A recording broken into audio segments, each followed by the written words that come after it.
Order, order. Paul Scully to move the motion.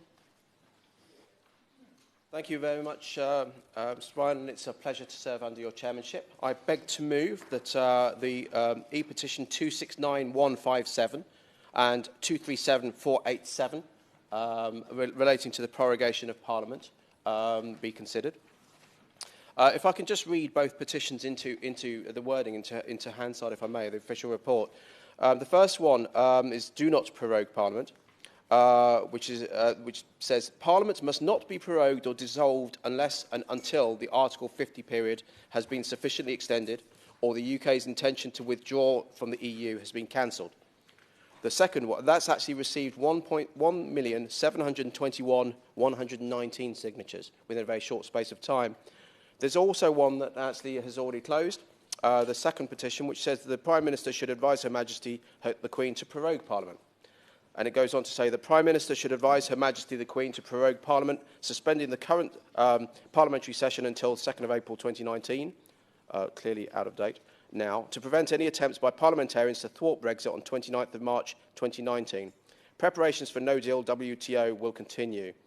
And it goes on to say the Prime Minister's deal has been rejected. No further deal is available from the EU. Remaining in the EU is not an option. Extension or revocation of Article 50 is not an option. I believe the British people voted to leave with no mention of a deal, and that WTO rules, to which Britain will default on 29th of March 2019, are in Britain's best interests. We may get a better deal after, but not until we have left. Now, clearly, as I said, that second petition is out of date, but one of the reasons that it was been delayed now because events were taking over so quickly at that time, it was very difficult to be able to schedule it in and keep it topical. But naturally, with the prorogation of Parliament upon us tonight, as I believe has been declared, then it was seen suitable to bring the two together, because it's really important that if we can, as a Petitions Committee, we always try and make sure that that we can allow people to have their views aired. Because one of the great things about this system, when we have time in Westminster Hall, and there is a reason why they are some of the most read and watched debates, is because we are talking about what people want us to talk about rather than what we want to talk about. Unfortunately, well, or fortunately, these two coincide, because we do want to talk about Brexit quite a lot, I've noticed, over the last 3 years. But clearly, because of the topicality of it, because of the fact that the Prime Minister has been really clear that come what may, we're going to be leaving the EU by October the 31st, then people that are looking at that, whether they want to stop no deal or whether they want to stop Brexit in its entirety, they want to express their opinion. Then it's important that we actually discuss that here in the Houses of Parliament and the House of Commons. Now, there is a clear move as to why prorogation is a sensible idea. We have a Prime Minister that was elected by the members of the Conservative Party, and we've had people saying, you know what is he going to be standing for? What is he going to be standing for on a domestic agenda? And so it's right that actually we debate the wider domestic agenda, as well as Brexit, within this place. And that can be done through a Queen's speech, when actually the Prime Minister can set out quite clearly what he wants to do in the coming year of Parliament, this session, the new session, in order to move the debate on, move Parliament on, and the bandwidth of the media away from Brexit as we leave on October the 31st. I'll gladly give way. I thank my London colleague, for giving way. And could I just ask him, does he believe that it's enough of a mandate to be making such important decisions on the basis of about 100,000 votes from Tory party members? Well, I'll come back to the ability to have a mandate, because further than that, because clearly one of the things that the Prime Minister is going to be asking you, that are members in, about 5 hours' time, is to vote to have a general election. Clearly that is the best way. First of all, although we've all said that we don't really want a general election this time because we want to get on with the job at hand, but it is at the moment the best way, not only to resolve the conundrum that we face ourselves with at the moment in the lead up to October the 31st, but to be able to move on and show, look, there is a mandate for the domestic agenda. Yeah, I'll gladly give way. I thank my honourable friend for giving way. As ever, he's doing sterling work in terms of presenting the petition. Does my friend agree with me that we've had numbers mentioned here, 100,000 just a moment ago by the honourable member opposite, 1.1 million on the petition? I have another number for my honourable friend, which is 17,410,742. Does my honourable friend recognise that is the number of people who voted to leave the EU, but due to parliamentary artifice, they're being denied that right? I thank my honourable friend for that intervention, and I couldn't agree with him more. I was indeed one of those 17.4 million people. But I do understand that there are many faceted sides to this argument, that it's a complex argument, but nonetheless, complex arguments, we are charged as members of this place to show political leadership. And we've had 3 years now when we've talked about what we don't want. We've ummed and ahed, we've had political shenanigans, we've had games afoot, and the last few months, especially since the, it seems a long time since the summer recess, but the last few weeks seems to have been like trash talk in a press conference ahead of a heavyweight boxing match when people are trying to win the fight without throwing a punch before the first punch is thrown.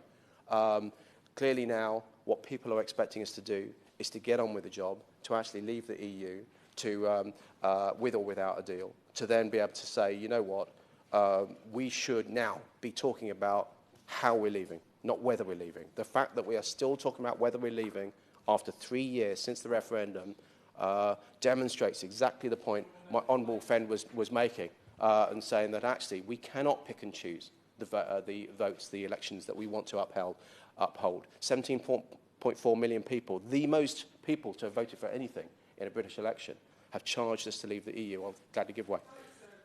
Isn't it the case that we need to know whether we're leaving with a deal or without a deal to actually adequately know what legislation we require? How can we have a Queen's speech on the 14th of October before the European Council, and to frame the legislation we need when we don't know whether we're leaving with a deal or no deal, in your own framing? Well, actually, to be fair, I mean, with the last few interventions, I've allowed myself to be distracted from the fact that actually key thing for the Queen's speech is to actually demonstrate the domestic agenda. It is to talk about the 20,000 new police officers. It is to talk about making sure that people can see the benefits from frontline funding in the NHS. It is about levelling up funding for schools and a full fibre broadband across the country. But what we do know, as we are ramping up preparation for no deal, we know exactly the kind of thing that we're going to need should we get a deal, although the deal that we're likely to get, if we get there, is going to be substantively different from the last withdrawal agreement. But similarly, there is legislation that we've been trying to put through this place in terms of no deal preparations over the last few months. And actually, again, I'm allowing myself to be distracted because we keep talking about deal or no deal. Whereas actually, what this is a withdrawal agreement.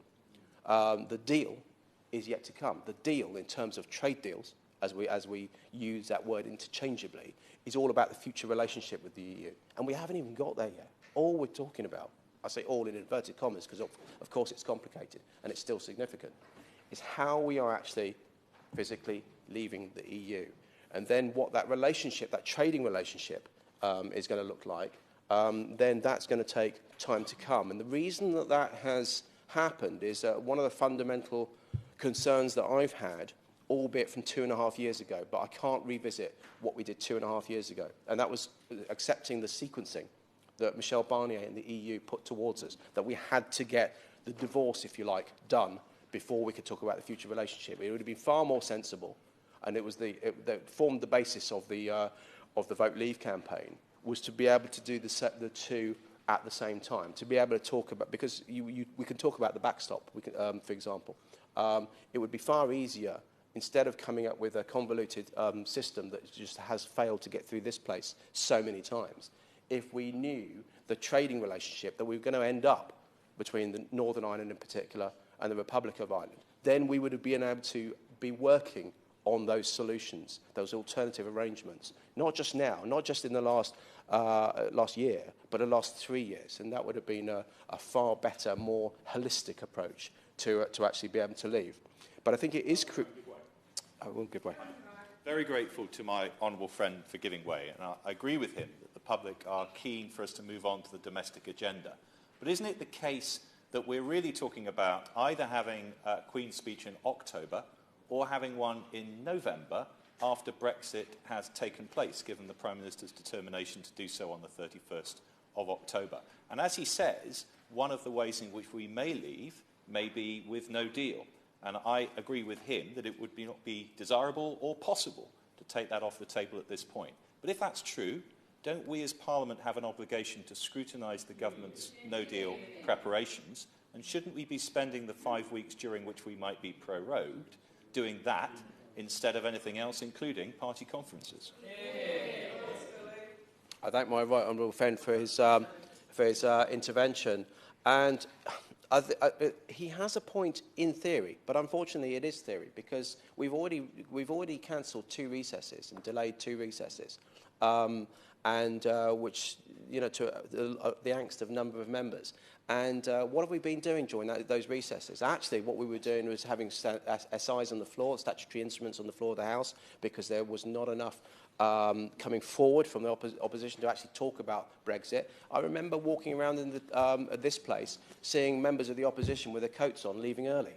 So if they actually wanted to get involved in debates, if they wanted to add to the 500 or so hours of debate that we've already had in this place about Brexit, then they could have done those in those 2 weeks. And frankly, they could have actually started to cancel summer recess. But clearly, that was a little bit too inconvenient. So I'll give way and then I'll come... My honourable friend is actually inadvertently, if you realise, is actually making a case for a Queen's speech, because the realities are that government has been splitting up bills basically in order to ensure that parliamentary time is used up, rather than actually what we really need, which is a new agenda and a new raft of legislation to put before the House, so actually people can have their confidence restored in this Parliament by actually seeing it doing something, rather than frankly just arguing and frustrating over Brexit. I thank my honourable friend for that intervention, and he's absolutely right. You know, we already have this odd addition of this fortnight that we have now, and coupled with that 5 week, it just really smacks of look busy, the boss is watching. It's actually scratching around trying to find something to do. Now, I do not dismiss the fact that actually the scrutiny of any actions of the government and any legislation that comes through and action is really important. But I just caution the fact that actions need to match words. I'll give way. I thank you for giving way. And I've never known a parliament where the business has collapsed so often, so regularly. And yet we've got the agriculture bill, the fisheries bill, the trade bill, all of which needed to come back on report, then third reading and go to the Lords. Where are they? Why haven't they come back? Why didn't we use the time properly?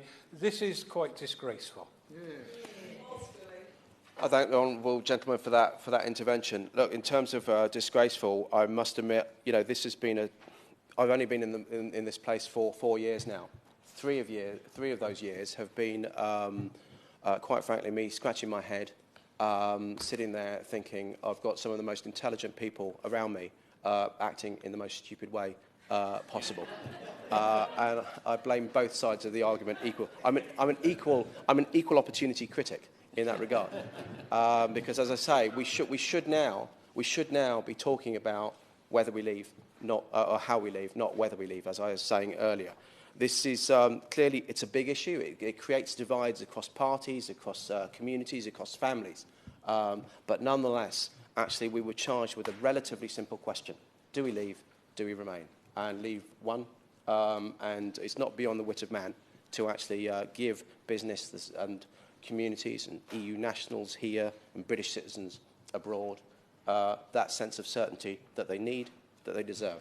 And so I just hope that in the weeks to come that we will be able to move on and get a resolution and then get back to the domestic agenda that will be set out in the Queen's speech on the 14th of October.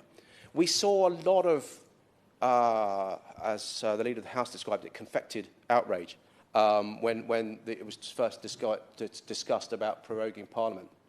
And people were conflating two different sets of statements, because what a number of the Conservative leadership candidates were talking about when they said it would not be good to prorogue Parliament to stop no deal, to stop or create Brexit, come what may. They were talking about proroguing Parliament to straddle October the 31st so that we would fall out without discussion. And that's clearly not what's happening here. So this hashtag coming across on Twitter, on social media, stop the coup, started to arise. Well, frankly, that would be the worst coup ever.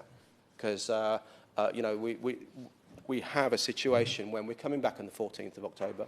We're going to be debating the Queen's speech for the following week, in which no doubt will involve Brexit debates within that as well, because clearly that's going to be a major part of the Queen's speech. But then we've got weeks afterwards, because the Brexit will only come back if we get a deal on the 18th of October, the end of the EU Council. So that's the point when we need to be discussing any deal that hopefully we can achieve and start to bring back to this place, and then have something that we can all circle around and say, you know what, nobody gets everything they want, but this is enough to respect the referendum and to then start looking at the opportunities that Brexit offers rather than whether we're leaving on. Give way.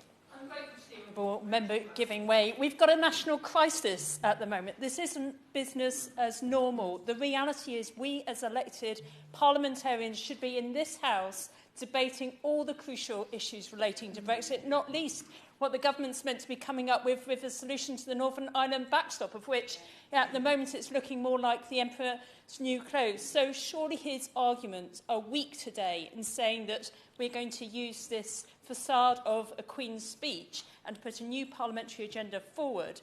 At the same time, we've got this big cloud of Brexit over our heads. I thank Right Honourable Lady for that intervention, and I would agree with her that this is a political crisis. This is something that's grinding the country to a halt. It's certainly grinding them to boredom, frankly. But nonetheless, there is one way, as I say, about sorting this out. We can either sit here contemplating our own navels in this place, or we can go out and speak to the people. We can then have a general election when we can discuss both Brexit, we can talk about the general election, and we can actually engage 70 million people, not just 650. How about that? That's to me, that's democracy in action. Now, a number of you might say, a number of members might say that, I tell you what, let's have a second referendum. Now, there is an issue with that, clearly, because the first one took 9 months, I think, to get through this place and actually hold. There would be a number of issues, not least the question, not least the electorate, and these kind of things that would be hotly debated in this place before we can even get there. So those people that were saying, first of all, this is creating uncertainty, well, that is perpetuating uncertainty. If people were saying that the EU referendum caused division, I'll tell you what, let's have another one. I'll happily give way. I thank the Honourable Member for giving way. Does he agree with me that there is a new argument that's gone forward when a number of parties have said that if there is a second referendum, they will only honour it if it votes in one particular way? That completely undermines not just the potential of that referendum, but all referendums in the future. Does he agree? I thank the Honourable Gentleman for that intervention, and he has argued passionately in this place, alongside me, against the need for a second referendum, and I do agree with everything he said, how it undermines the position. I was talking about stopping the coup, the hashtag Stop the Coup, and how bad a coup it would be if the prorogation of Parliament was seen to be one. But instead, what do we see? We see games, parliamentary games, played by the other side of the argument. So we have the fact that the Ben bill has come through with the House having taken control, Parliament having taken control away from the government at parliamentary time, down to an amendment from the Speaker, who was effectively making it up as he went along. And my discussion with the Right Honourable Member for Beaconsfield said to me in a discussion that I had with him that he didn't even expect that amendment to go through, that allowed him the ability to first lay the path for Parliament to take away the order of business from the government. I'm very grateful for giving way. On the question of the referendum, is this concerned similarly with a confirmatory referendum, where actually the empowerment is then to the people, as was used in the Good Friday Agreement, to show the people's acquiescence to a result which would become law? So therefore, members in this place who seek to disagree with it or 650, 351 vote amongst the entire electorate? I thank the honourable gentleman for that intervention, and I'll just come back to the point that any referendum, confirmatory or otherwise, is actually does take time, and it's just create what. So we are trying to leave so that we can get onto the next stage of the debate that we've had that we've had for 3 years now, and so I'm not entirely sure that that would resolve anything, although it is a step up from the so-called people's vote, which we've already, frankly, had a people's vote, but the second people's vote, if you like, I'll happily give one. Just very much, there's also a perverse situation that arises from having a confirmatory referendum, and that's the fact that that almost predicates that you'll get a very bad deal, because they know they're giving you a bad deal, therefore people will vote therefore not to accept that deal. So it really is, frankly, it's Hobson's choice. I thank my honourable friend for that intervention, and he's absolutely correct, as he always is. The fact is that, as I say, every time you take away, you diminish the negotiating point from a position from this government, you will inevitably have the distinct possibility of a watered-down deal. In fact, why does the EU need to speak to us at this moment in time anyway? Because the way that the Ben bill actually theoretically works is that the letter that Parliament has written for this Prime Minister to take to the EU allows the EU the ability to dictate the date that the UK leaves the EU. Now, it's called a surrender bill. It's been nicknamed a surrender bill for a reason, because that's about as surrendery, if that's a new word, as it gets, frankly. But I come back to the point. I'll conclude my remarks now. Before my honourable friend does, give way one more time. I'll give way. Very grateful to him for giving way. He's been very generous. And again, I agree with him that it would be wrong to postpone our departure from the EU beyond the 31st of October. But if that's the case, then we either leave with a deal or with no deal. If we don't have a general election, we'll know by the end of this evening whether we're to have one or not. We will then prorogue in the absence of a general election. Isn't the point, though, that we will come back on the 14th of October and give ourselves 2 weeks either to analyse a new deal or pass the old one, or to decide how we prepare ourselves best and how the government will prepare us for no deal. And that's simply not enough time.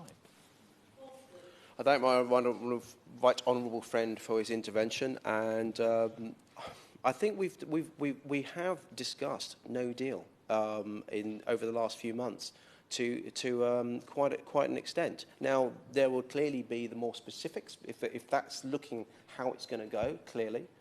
So I think rather than not having enough time, it will be people probably moving a bit more pace, a bit more frantically, because the problem is in this area, and I've not voted to take, I've never voted to take no deal off the table, because I think it's a serious proposition, and I've always wanted to get a deal, but I'm prepared to leave with no deal if we've done everything we can to get there.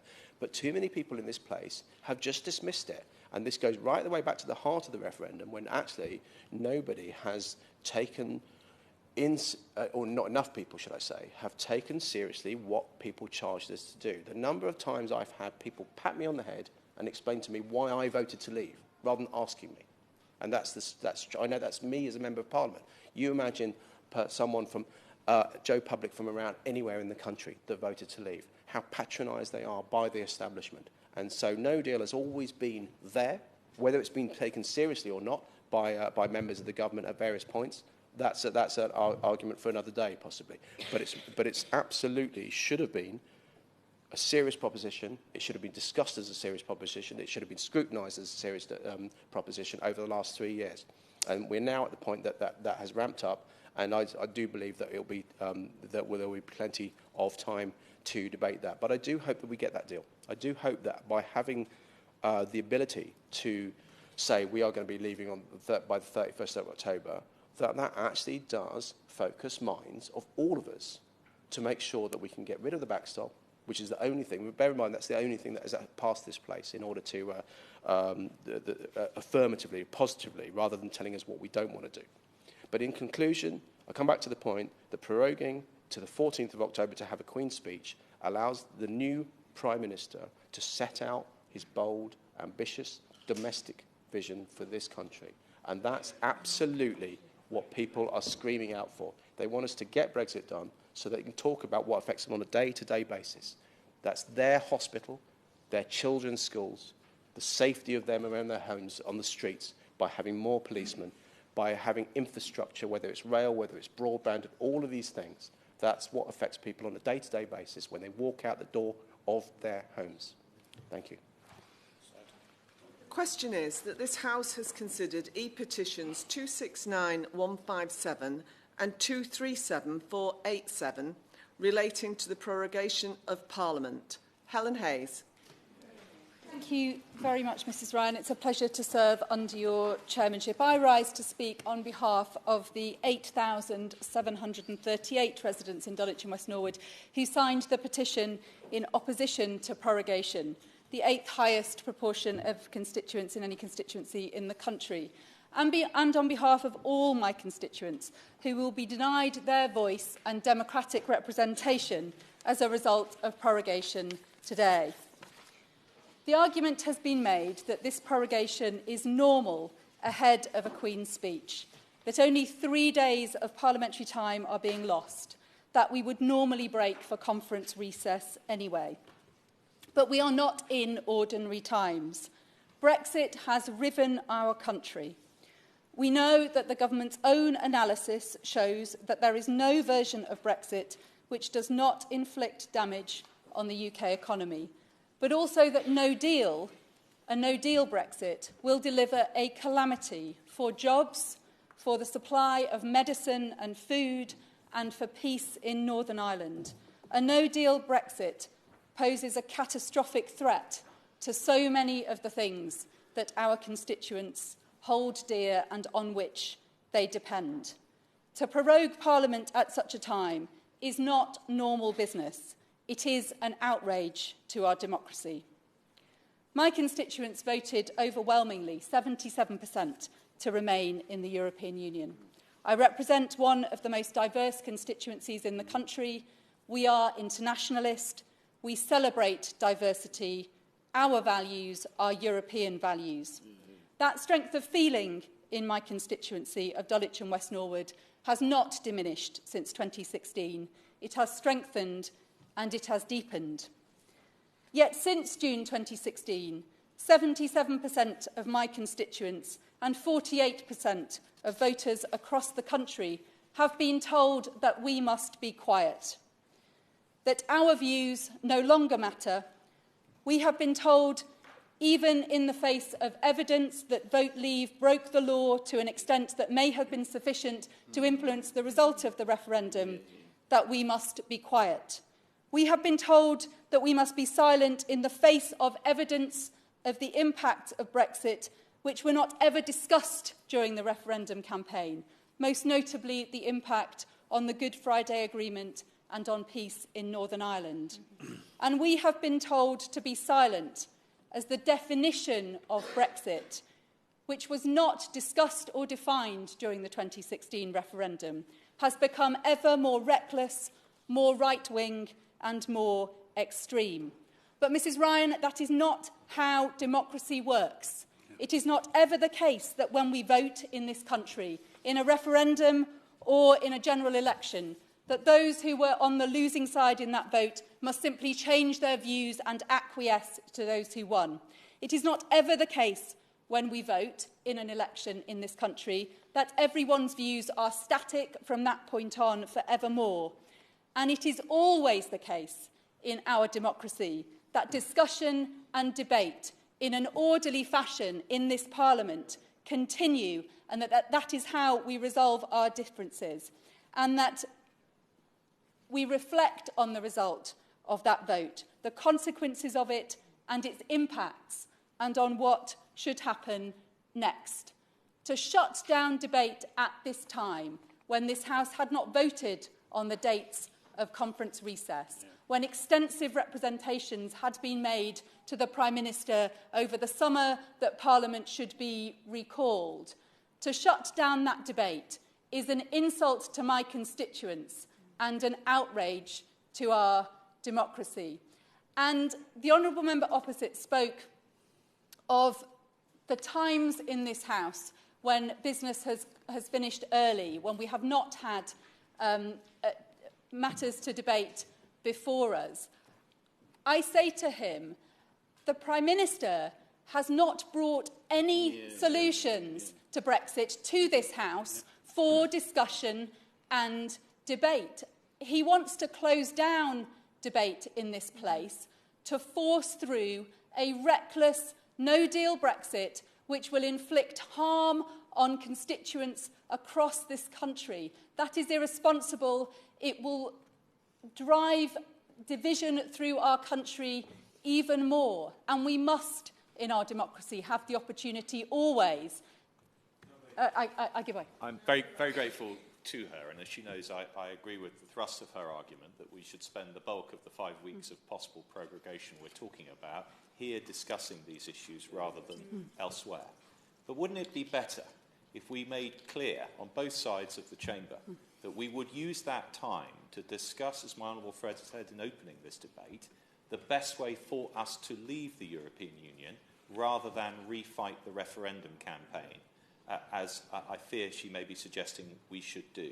Isn't the best way of proceeding for us to leave with a deal and to forge what consensus we can across party to find a deal we can all agree on? I thank the honourable member for his intervention. My constituents don't want to leave the European Union, and that is clear. And as a backbench MP on the opposition benches, I reserve the right to represent their views and to test with them how they feel and think about any deal that is on the table. But we have had a deal from the previous Prime Minister which was undeliverable in this House for a range of different reasons on both sides of the House. And we now have a Prime Minister who says he wants a deal, but who won't put a deal on the table or negotiate in good faith with the European Union on a deal. And in that context, I am not prepared to acquiesce to an emperor's new clothes argument that this will somehow be fine for my constituents. And I want the right to continue to represent their views, to continue to bring to this House in an orderly fashion their views and their concerns, and to debate those with the government, and to hold this reckless Prime Minister to account. So I say by way of closing, Mrs Ryan, I will not be silent on behalf of my constituents. Their voices will continue to be heard.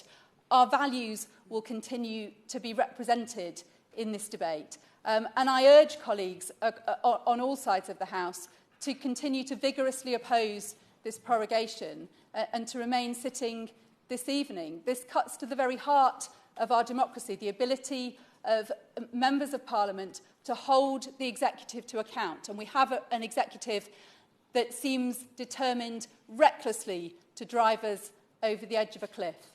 And we cannot stand for this. Christian Madders.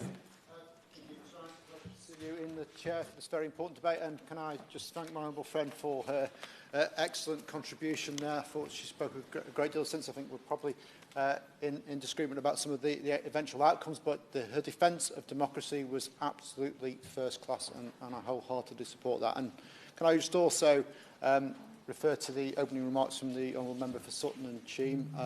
He talked about a lot of issues. I think one area I'd say I regret hearing from him was that we shouldn't be here contemplating our navels, and that's certainly not something that I do when I'm here. And no honourable member I'm aware of spends their time here doing that. They're here representing their constituents, doing the very best for them. And I think it would be wrong to suggest to the public at large that our time here is not absolutely important and normally well spent. So I speak on this petition because many of my constituents have also signed the petition to block prorogation.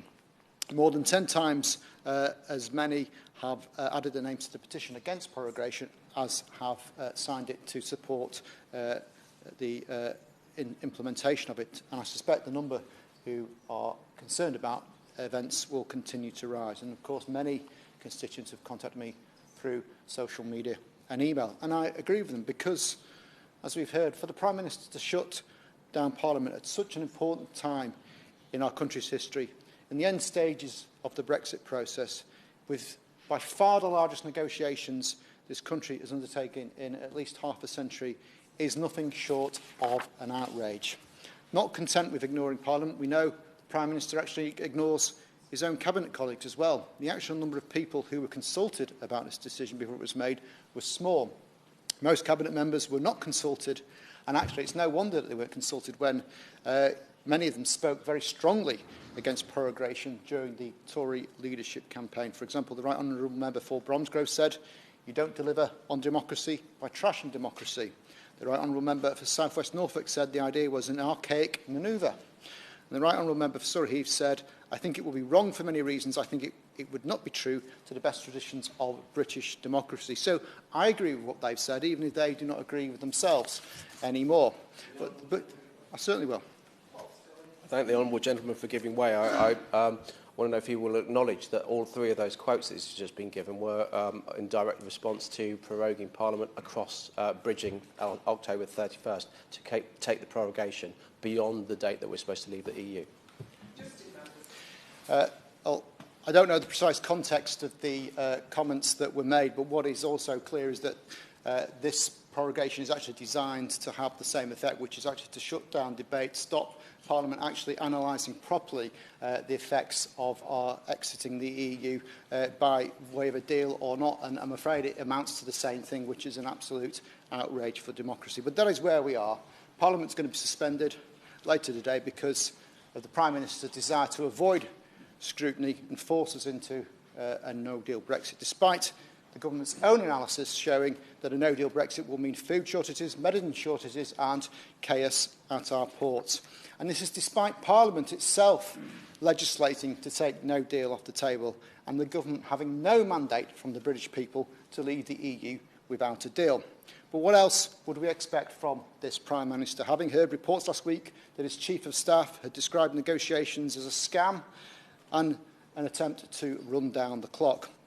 Even the Right Honourable Member for Hastings has decided that she can no longer take part in this charade and that her resignation from the Cabinet this weekend was because the government had not undertaken serious formal negotiations with the EU, and I think that exposes the truth of what this government is about.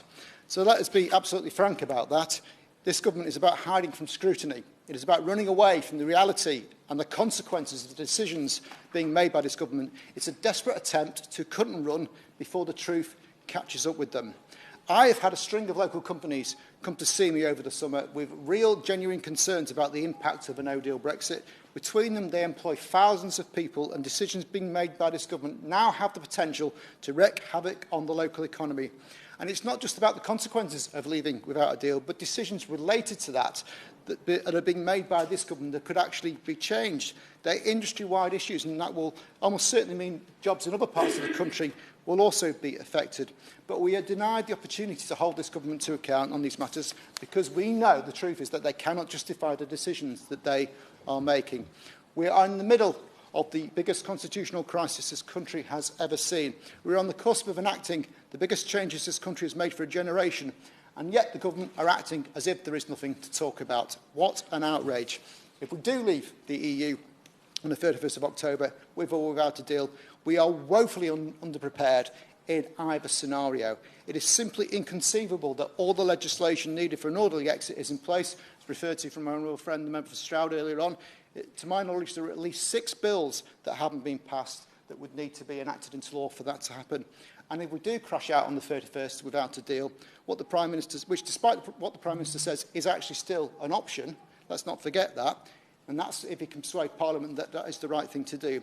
There's still an enormous amount of contingency planning needed in transports, medicines and foods, to name but a few, where members of Parliament should actually be scrutinising government and holding them to account for what they intend to do. In fact, Ms Ryan, I read a very alarming report the other day suggesting that part of the plans for a no-deal Brexit involved relocating thousands of council staff from around the country down to Whitehall to deal with no-deal fallout. And then, bizarrely, the council staff will be replaced by members of the armed forces. Now, I've no idea if it's true, and I hope it isn't, but surely we deserve to know what is going on. Surely our role as parliamentarians, we should be scrutinising government policies, particularly when the effect might be as dramatic as that.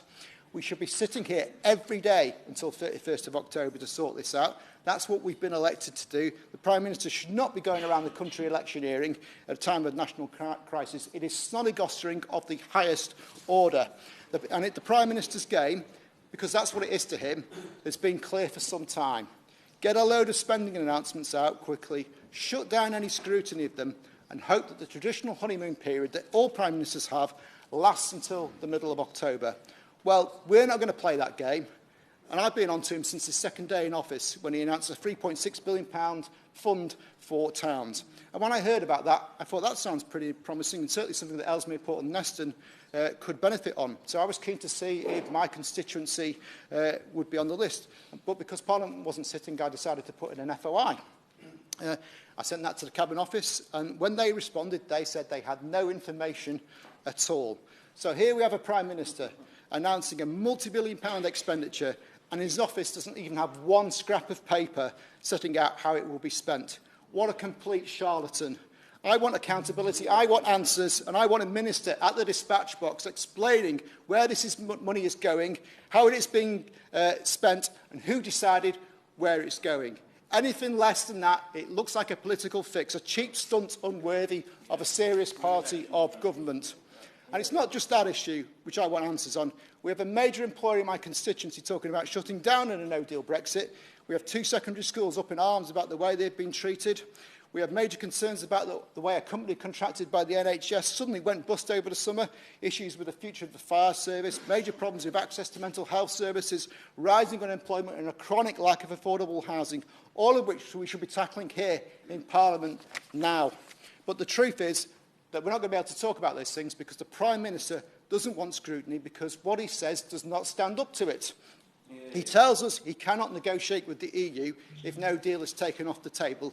But given he claims the primary change he wants to make is on the Irish backstop, which is a very specific issue, I see there is no connection between the changes he says he wants and the need to keep no deal on the table. He's also told us the first thing the EU will ask in respect of any proposals made by the government is whether they have the support of Parliament. But how can Parliament say it will support these proposals if it doesn't even know what they are? And it's not sitting to find out. It doesn't stack up. It is a nonsense. And it is unravelled within a matter of days of Parliament returning.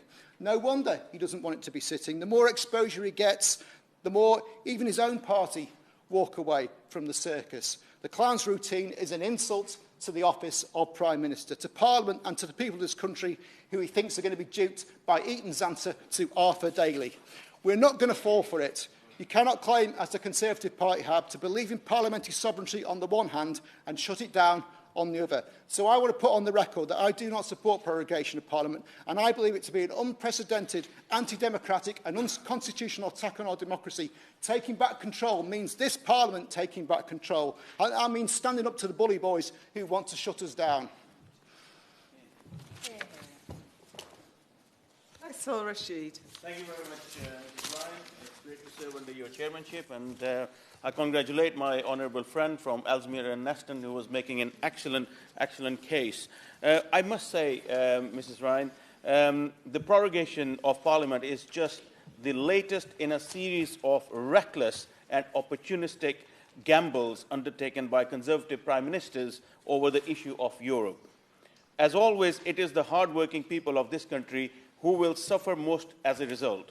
David Cameron refused to face the consequences of his own decision to hold an in-out referendum on Europe in 2016 without any conditions at all. Theresa May argued that no deal was better than a bad deal, and after bringing a bad deal to back Parliament, we are now unsurprisingly faced with crashing out without a deal. This outcome was not even part of the discussion in 2016. Yet nothing else now will satisfy this government's far-right backers. In the last few years, poverty, inequality, homelessness has been on the rise. Against this backdrop, Parliament has been reduced to endlessly banging on about Europe. As the Prime Minister suspends Parliament to take us out of the Europe without a deal, experts and the government's own advisers warn of food shortages and limited access to medical supplies. Just stop and think about that for a second. Peacetime shortages of food and medicines.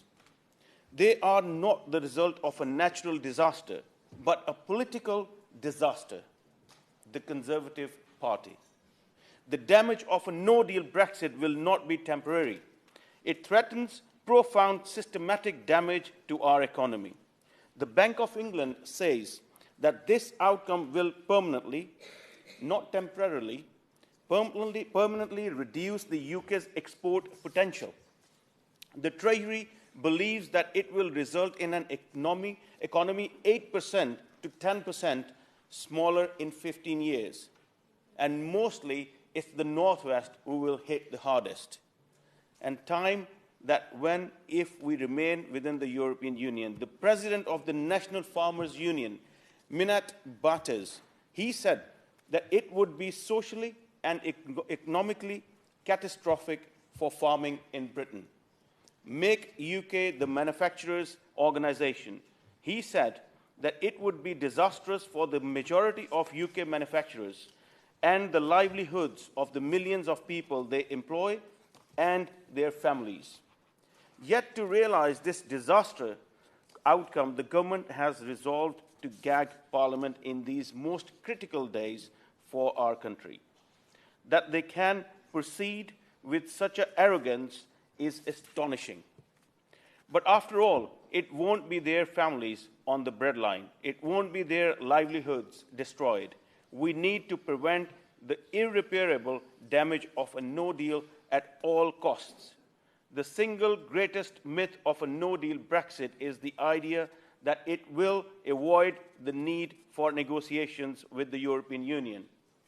The day after we crash out without a deal, the need for a strategic relationship with our largest and nearest market will remain, and we will be seeking for a free trade agreement after crashing out. The government talks about strengthening our negotiating position with the EU. The reality is that the day after no deal, we will be forced to go cap in hand to the EU for a trade deal. With our economy in tatters, how will we negotiate then? You know, when you say about, we have to keep no deal on the table in order to negotiate, once we get out without a deal, how can we expect a good free trade agreement at that point? MPs from across the House must fight to stop no deal with all our might. That is why I will be voting against a general election this evening until the threat of leaving without a deal is ruled out. Otherwise, we are up for general election and we are ready for it. Thank you. Alex Sobel. Thank you, Madam Speaker, for calling me. I think this is a really important debate, not least because 1.7 million people signed this petition, and we've had demonstrations up and down the country, including in Leeds, both this Saturday and the previous Saturday. The previous Saturday was the largest demonstration in Leeds since the Iraq War, with 5,000 people turning out to hear some of the cities and some of our region's MPs, all from the party on this side of the House. And it's because people think that we need to be here in Parliament scrutinising the executive at this crucial time and not having 5 weeks of us being back in our constituencies or at party conferences or, as has been said by my honourable friend from Ellesmere Port, the Prime Minister electioneering, using public money for electioneering in that period before the rules that can come in under a general election to suspend that spending take place. And it's vitally important that we're here because the country is in no way prepared for the 31st of October if the Prime Minister crashes out of the EU, as seemingly is his intent. Today I read in the Times that our EU negotiating team is just 4 people. How will 4 people negotiate a new withdrawal agreement with the European Union in the time that we have before the European Council? It doesn't seem credible. It doesn't stand up to scrutiny, and that is why the Parliament is being prorogued, so that scrutiny does not exist. And what else do we need in that period? There are a number of bills that have started their process through the House that have not been completed, that need to be completed before we reach any watershed moment with the European Union. And if they are not completed, it will be absolutely chaotic. We will live in a chaotic country where international laws aren't properly legislated for in our legislature and cannot be enacted. So we have the trade bill. The trade bill has not finished its completion. And why is it not? Because it should have done. It should have done. Really, we were on track to finish the trade bill in May of this year, I think. I don't mind if the Minister corrects me on that, but I think we should have completed the trade bill in May of this year. It's because there are attempts, which I would have supported, to insert customs union into that trade bill. But the government, both of this Prime Minister and the previous Prime Minister,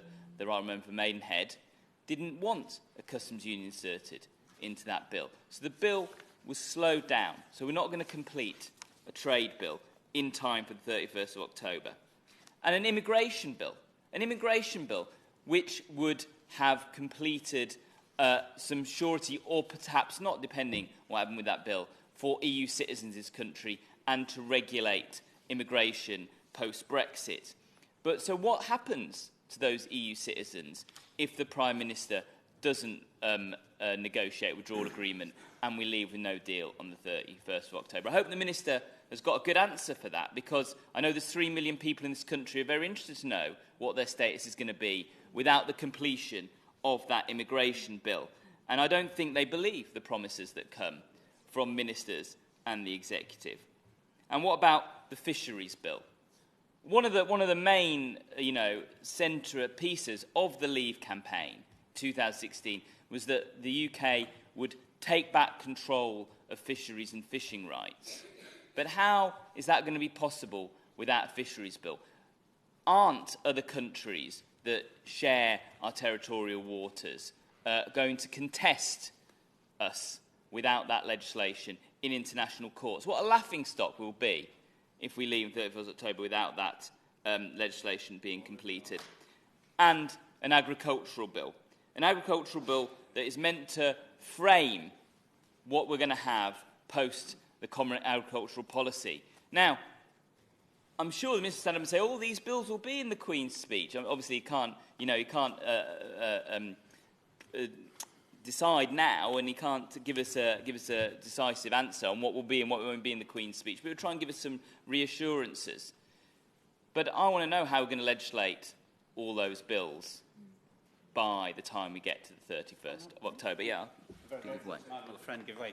Is he aware, because I certainly am not, of whether any carryover motions have been pressed to save these bills, to avoid the necessity of them having to appear in the Queen's speech, and mean that we could get back onto it in the ridiculously short time we will have left? Well, thank you. I'd like to thank my honourable friend from East Lothian for raising that point. We only have a few hours, do we not, before the House is prorogued. So I'm sure that the colleagues of the Minister are busily preparing to ensure that we do not have to bring those bills back in the Queen's speech. But one bill that, without a doubt, we would need in the Queen's speech is an environment bill. Because we were expecting an environment bill to be laid. We were expecting to be through first and second read, to be in committee stage. I wanted to be on the committee. I'm sure my honourable friend from Cardiff North, who sat next to me, wanted to be on that committee as well. But we have no environment bill. And I'd like to know what regulations and how we're going to enforce them are going to exist on the 1st of November if the Prime Minister completes the task that he has set for himself. In Leeds, we are due to have a clean air zone. Air quality is some of the worst in this country.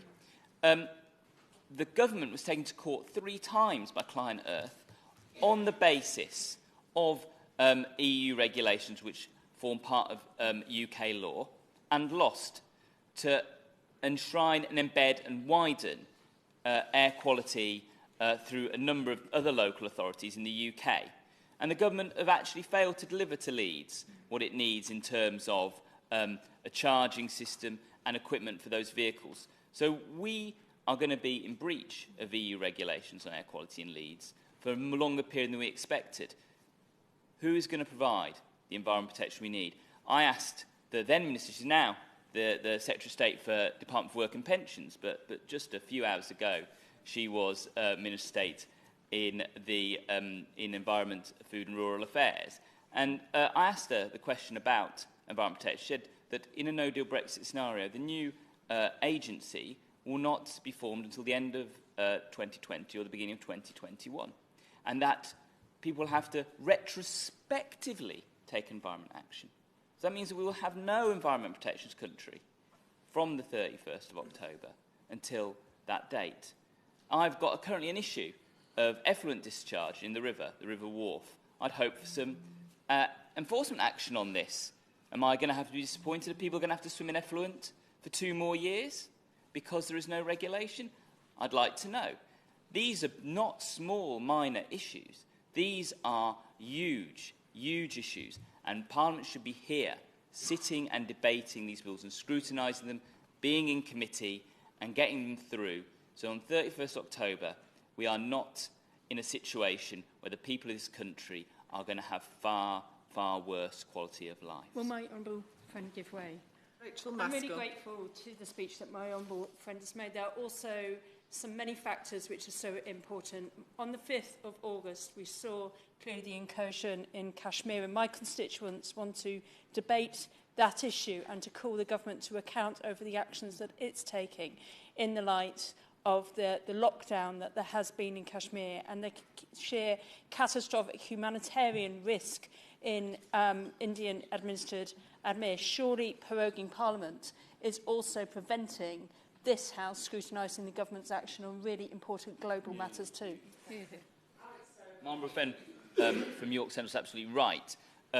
We have the issue in Kashmir where the internet's been shut down, there's a lack of reporting, there's a crackdown by the Indian government. We have the events in Hong Kong, where actually Britain is a party to the Chinese-British agreement in 1984. So it isn't really, in some sense, a matter of foreign policy, but equally it's not what happens in Hong Kong. We won't be able to have any scrutiny over the Foreign Secretary on that matter either. There are a whole raft of things over and above legislation, and all that people will have to see in that period are the party conferences. So there'll be one party's view being given. Obviously, in the week of the 20th September, will be my party's view, and I'll support the fact that we get one time a year we get a fair hearing in the media and a platform. But it's not the same as the parliamentary scrutiny that we'd have if we were here. I'd just like to conclude, actually, and I think it's complementary to the remarks from my friend from Dulwich and West Norwood. The idea that we could tonight vote for a general election, have a general election, and come back, and the whole issue of Brexit would be cleanly resolved, is a nonsense, an absolute nonsense. Nobody can predict, in this current circumstances, in what would be a general election where only one issue was on the ballot paper, what the result of that election would be. And to subvert a vote on one issue into a general election which should be about our economy, our health, our education system, our environment, and every other issue that is important in the country, isn't a way of dealing with this issue. The only way to deal with this issue is to confirm the decision of the 2016 referendum or not, by the government negotiating a withdrawal agreement with the EU, which the Prime Minister repeatedly tells us he is almost completed, although the Irish Prime Minister today said he had no evidence that it was being progressed. And I'm not sure which Prime Minister I'd like to believe at this stage, but we'll see on the 14th, 15th, 16th, 17th of October which one is correct. I will give way, I'll give way. The honourable gentleman also acknowledged that the Irish Taoiseach also said that if the UK is going to leave, it should do so by the 31st of October, and that was the the viewpoint of the majority of member states within the EU. Yeah, I think this is an evolving situation on the east side. If we do indeed prorogue tonight without a general election, I'm hoping to go to Brussels tomorrow to meet with a number of people in the European Parliament and the Commission, so I can myself hear firsthand what's happening within the EU, because I think it's very difficult, actually, to have sort of trial by media of what's going on in the EU. It's hard enough to work out what's going on in our own government, never mind in 27 other governments. But just to conclude my point and my speech, the general election isn't an adequate alternative on this question of our future relationship with the European Union. The only real way that we can finally address this, and that people are going to the ballot box and thinking about this issue in isolation, and it would resolve this issue, is, as my honourable friend from ESO said earlier, a confirmatory vote on the question of whether we accept a withdrawal agreement or not, and therefore stay within the European Union.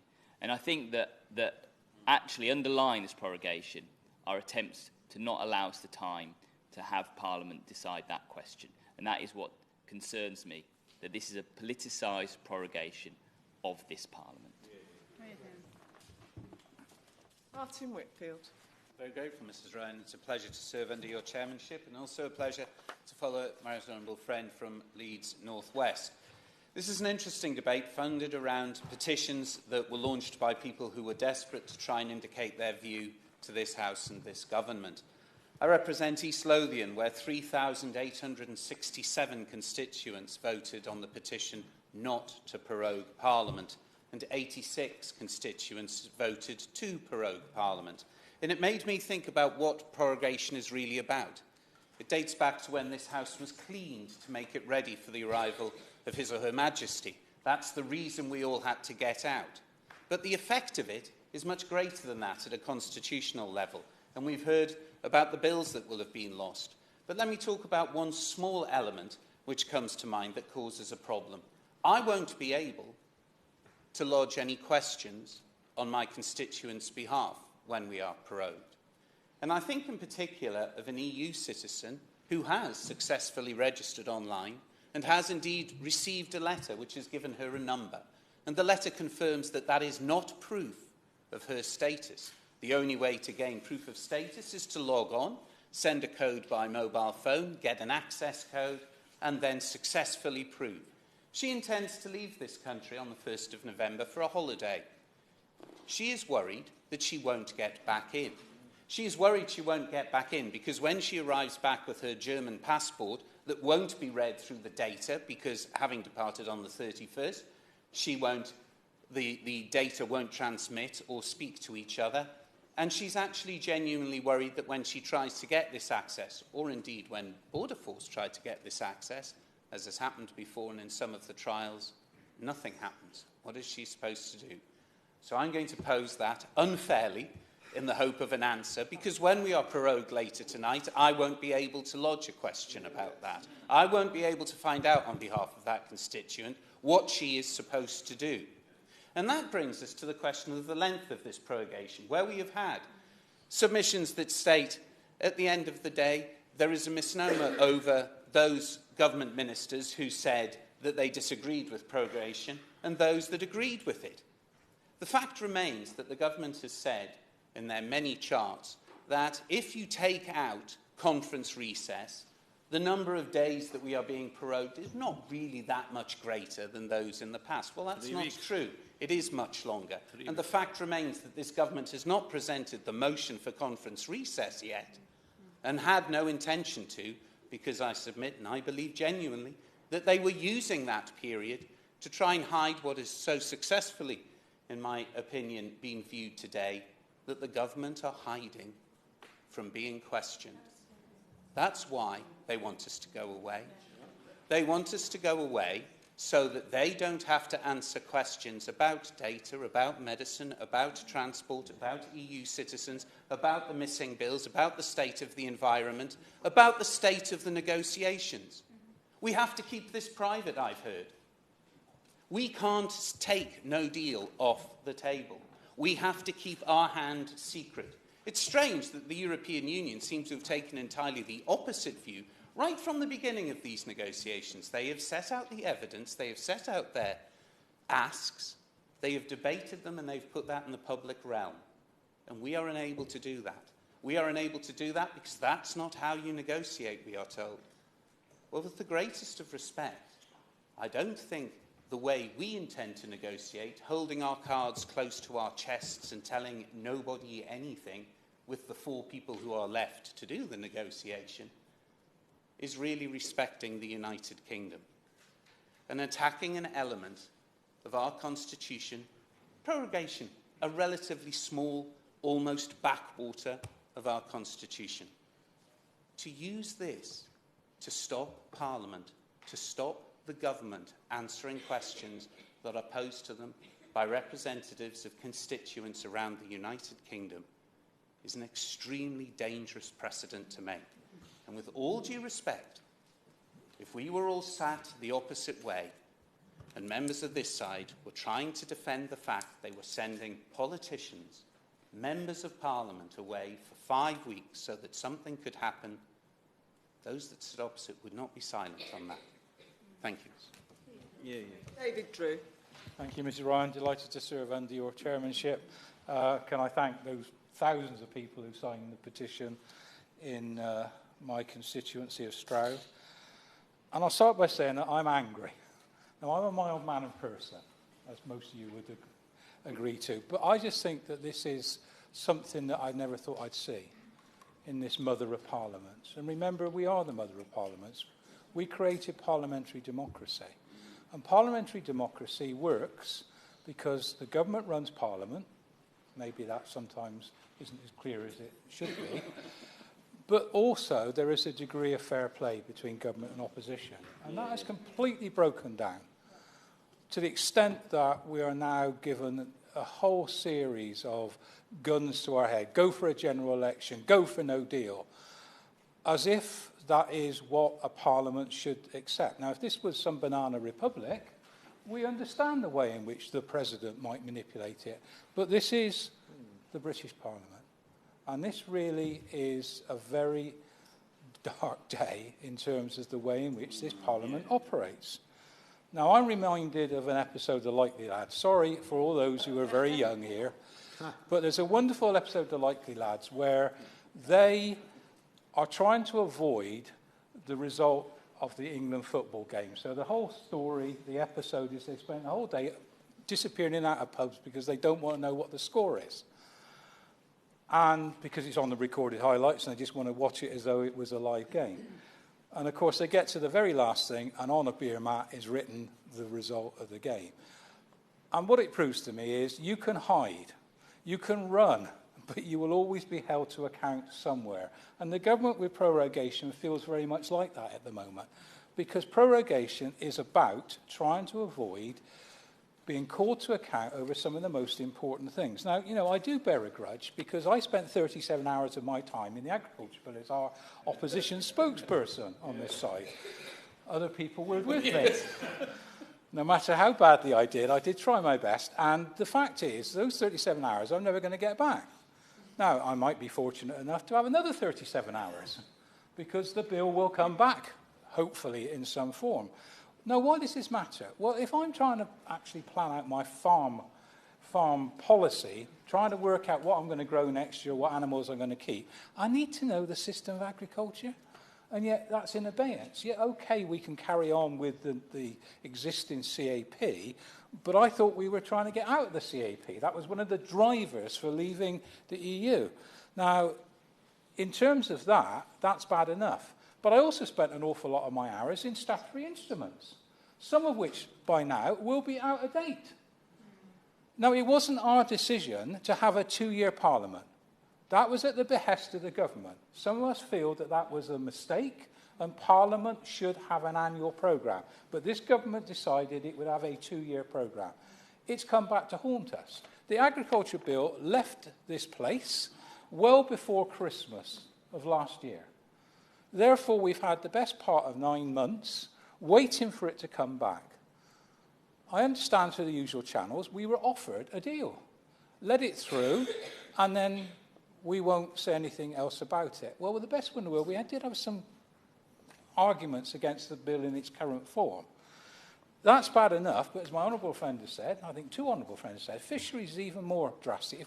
If we drop out with no deal, The Scarlet Wars that happened over the Christmas period are just a foretaste. People will start taking the law, whatever that may be at this moment in time, into their own hands. If we weren't debating this today, I was supposed to be summing up for the opposition on cages, animal sentience, and so on. Again, all that is in abeyance. We do not have a clear statement. The law doesn't exist anymore. We chose not to put it in the trade bill. We have an animal sentience bill, which is currently, I don't know whether it will be part of the carryover or whether it will be not. Now, does that matter? Well, of course it matters. If you're trying to prosecute someone who's mistreated an animal, what law do they use? Do they use the law that used to exist or the law that could have existed if we'd have allowed it to go through? So these matters, these issues really matter. It's not about us on the opposition side just kicking off. It's about the way in which we are being precluded from doing our job. Now, again, I just think, and I would have raised this as a point of order, I'm now getting through from various departments, and I'll mention them, DEFRA, the department I shadow, DCMS, and the FCO. I'm now being told that parliamentary questions cannot be answered because of the prorogation of Parliament. Now, I put these questions in over the recess. One of the great things that Speaker Burker, we could all go on about how wonderful he's been and so on, but one of the great things he did put in place is you could ask questions that were answered over the recess. I thought that was a dramatic improvement of not being able to do the job we're supposed to do by holding the government to account. I've now got 3 departments telling me, in advance of prorogation, anything could happen. We could choose not to prorogue tonight. And yet these departments have told me not going to answer. And that doesn't mean that they're not going to answer in the future. It means they're not going to answer. The questions go down. That is wrong. It's wrong for me because I've got to put them all in again. But other departments have answered. So will the government, through the minister, put on the record what is the process when you're about to prorogue of whether departments answer a question? Dare I say, some civil servants seem to work very hard to get you an answer. Other civil servants just say, well, here's a 2-line thing, we're not going to answer it.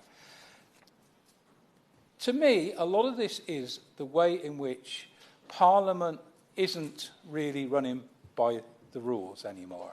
I mean, the idea is that Parliament holds the government to account. At the present time, it seems Parliament is held to account by this government, and we're used as a sort of, well, we'll answer when we want to, we'll let you take in part in debates if you have to, but really this is subject to our whims.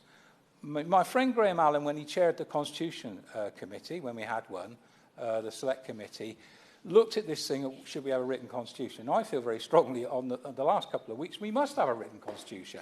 It is wrong that Parliament cannot actually hold the government to account. We should have rules on when prorogation takes place. We should have rules on what happens when departments answer questions or not.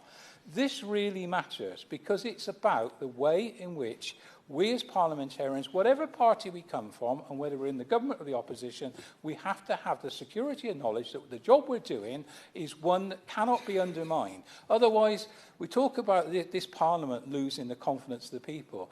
They will lose confidence increasingly because they think that really the government just rubber stamps whatever it wants. And that is in a time of a hung Parliament, and this government is a very hung government for all sorts of reasons we know about. So it's important that we have this justification of what is going on, and that is put into some form of arrangement so that the rules are much more transparent, open and fair.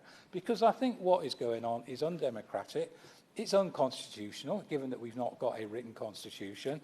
It's a mess, because I think you try and explain to your constituents what we're all up to at the moment. It is not easy. My emails, sometimes I think, do I understand what I'm writing? Because it changes from minute to minute, and it is very unclear what our stance is, whether we're government, opposition, or whatever. And I do think, deep down, this is a shameful period in our Parliament, and we should actually be doing something about it. Anna McMorran. Thank you very much, Mrs. Ryan, and it's a pleasure to serve under your chairship. And can I also thank the thousands in my constituency of Cardiff North who signed the petition to defend democracy and against this prorogation. It is certainly not in keeping with this, and it's not in the spirit of our values as an open, free and transparent parliamentary democracy. Although when I talk about transparency in this instance, it's not hard for anyone to see the motive behind the Prime Minister. It's a blatant act of trickery by the Prime Minister and those around him in number 10, designed not only to shield a weak and divided government from the wave of dissatisfaction among members of Parliament across this House, as well as homes across the country. And it is a disingenuous act. This Prime Minister makes as much fanfare of our parliamentary democracy, as well as lauding historic figures who led our country through past emergencies. But whilst he might try and compare himself to those who held the highest office before him and draw comparisons between their strife and his own, the situation we find ourselves in now is entirely of his own making.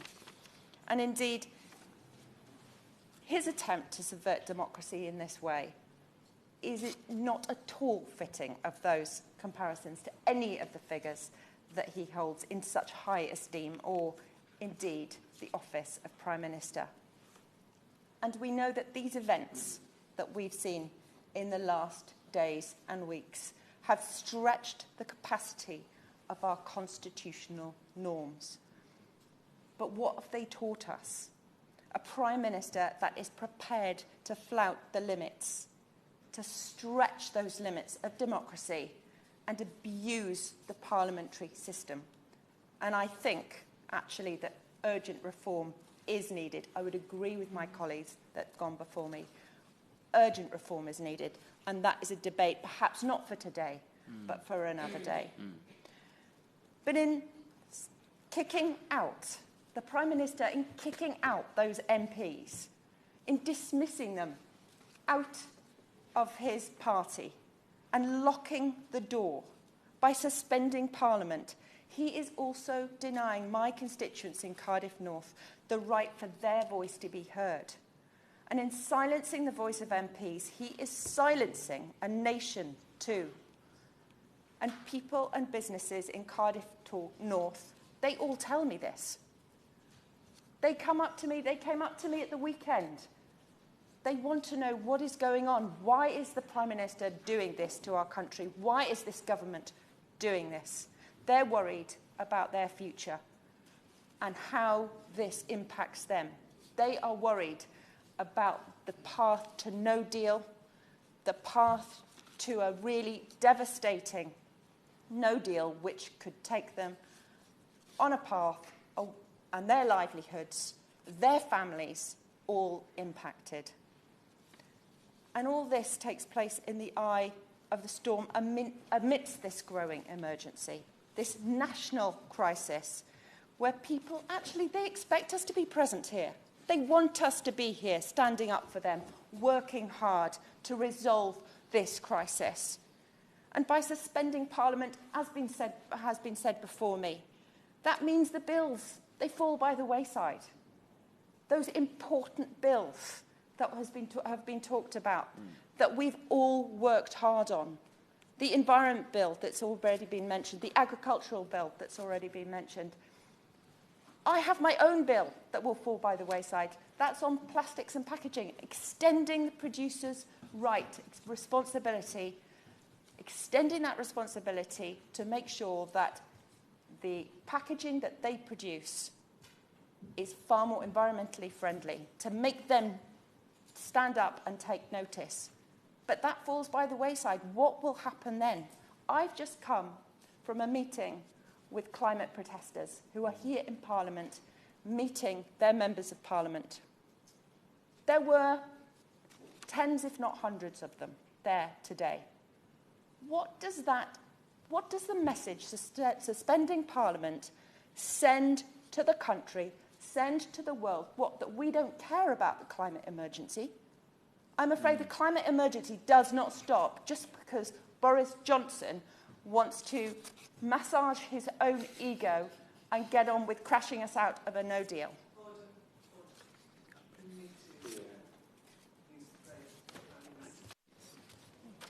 Apologies, Mrs. Ryan. I'll use the word Prime Minister from now on. So, but I'll give way. For the Honourable Lady giving way, if she's referring to the event in the Churchill Room, that's actually the Climate Extinction, the Extinction Rebellion Sutton group that have organised it, hosted by me, which is why I had to come over here. But there's perfectly ability to go and meet these people, as I did in organising it, in my constituency and bringing that back over a period of time so we can still do our work, not just here. She wishes to use the phrase "the right honourable member for Uxbridge." That will also be perfectly accepted. She might prefer Prime Minister. I thank you. Yes, thank you very much, Anna McMorrin. Mrs. Ryan. Thank you. I thank the member for his intervention there, and absolutely, my job, and has been all summer, and whenever this place is in recess, is working on all of those issues, as we all do in our constituencies. But do you know, stopping Parliament from sitting means we stop that vital legislation. It means we stop scrutinising the government on what action they are taking on this climate emergency. And we need action. It's all very well to have words, but we need action on this. And that needs to be at the highest level. I'm afraid... well, OK, if he wants to give way. The Honourable Lady, she's been very generous. Does she agree with me that we didn't hear a lot of that call for action and scrutiny about all of these other issues over the summer recess when we could have been talking about any number of things? Anna McMorrin. I thank the member for his intervention. I don't really understand it because Parliament wasn't sitting. We all called for that during the summer. I met with my own protesters in my own constituency. I've also held various events in my own constituency through recess. But anyway, I will continue. And this is exactly why I will not stand idly by whilst our country is run roughshod over by a Prime Minister in freefall. A Prime Minister who will now use this time to roam the country, electioneering using public money. And prorogation, suspension or not, his attempts to silence us will not work.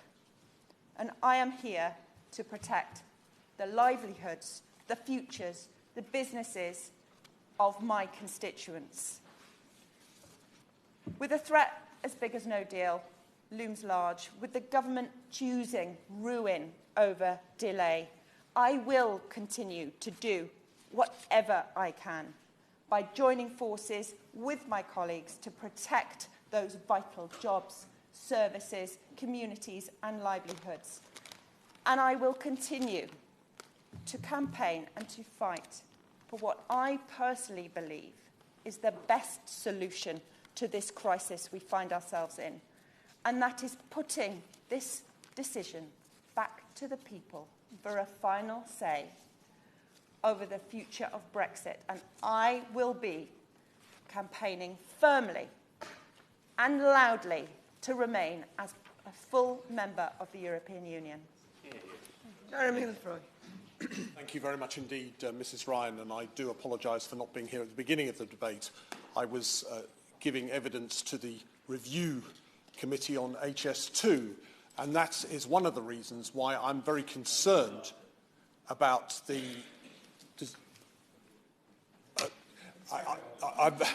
that's one of the reasons why I'm very concerned about the length of this prorogation, because HS2, Phase 2A, which is being debated in Parliament at the moment, is now approaching the House of Lords, has huge impact on my constituents. So it was important to be able to give evidence to this review committee.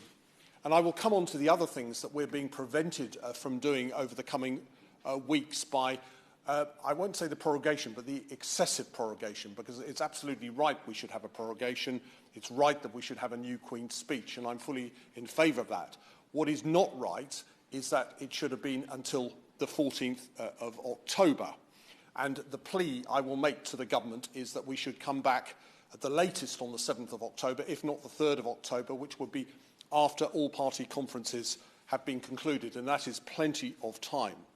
The first reason for this is that we are in the midst of a crisis in Parliament and indeed in the country.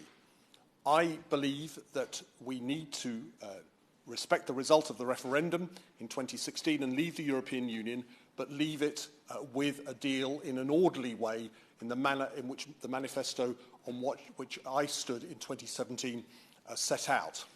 And the problem with prorogation coming back on the 14th of October is that leaves less and less time for the alternative deal, the new deal or revised deal, which I firmly hope the Prime Minister will bring back to the Parliament to be considered, even in advance, perhaps if it's draft, of the European Council on the 17th of October.